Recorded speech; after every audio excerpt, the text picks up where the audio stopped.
You weren't placed in their life to be convenient. You were placed there to break their illusion that distance equals strength.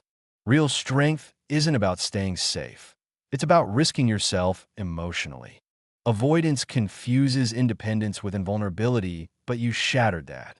You made them feel the loneliness they'd been hiding from. That's destabilizing, that's terrifying. They don't fear love, they fear losing themselves inside it. They fear needing someone and being needed. You didn't soothe them, you activated them. Because calm demands surrender, and surrender requires trust.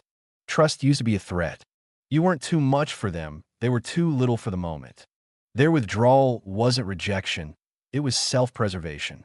Avoidance often regrets silently. They replay what they never processed. They miss what they never named. Your absence isn't gone, it lingers. And that's uncomfortable for them, because it's a mirror they weren't ready to face. You were placed in their life to introduce emotional consequence. Avoidance are used to detaching without cost, but with you, detachment hurt. Loss hit. Silence was heavy. That's why your memory still stings. Not because they want you back, but because you exposed a choice they were too afraid to make. Timing wasn't right for healing, vulnerability, or commitment, but your presence forced them to confront it anyway. The cruel truth? Avoidance often meets the right person at the wrong stage. You weren't meant to fix them. You were meant to highlight what they're not ready for. That clarity feels like confusion. It feels like distant silence. And yes, it hurts. Avoidance respects what they lose far more than what they keep. Absence teaches what presence never could. Your leaving did more than your staying ever could. That isn't failure, it's evolution. You were a catalyst, not a destination.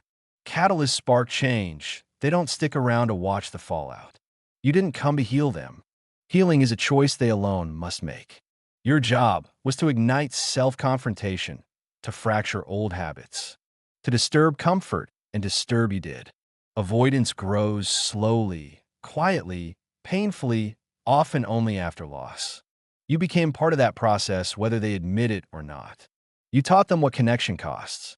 Emotional honesty, vulnerability, courage. Avoidance fear courage more than pain. Pain is familiar, courage demands change. You represented change, they resisted. Your role was never to be chosen, it was to be significant. You disrupted narratives, you left a mark they can't erase. Here's the part people get wrong. Not every connection is meant to last. Some exist to awaken. Some exist to challenge. Some exist to end. You weren't placed in their life to be comfortable. You were placed to awaken something dormant. Whether they nurture it or bury it, they cannot unknow what they felt with you. They cannot unsee what you reflected. They cannot undo the version of themselves that existed with you. So if you're questioning your worth, stop. Your value was never defined by their capacity. You weren't too much. You were simply more than they could handle. And that's not your fault. It's their limitation.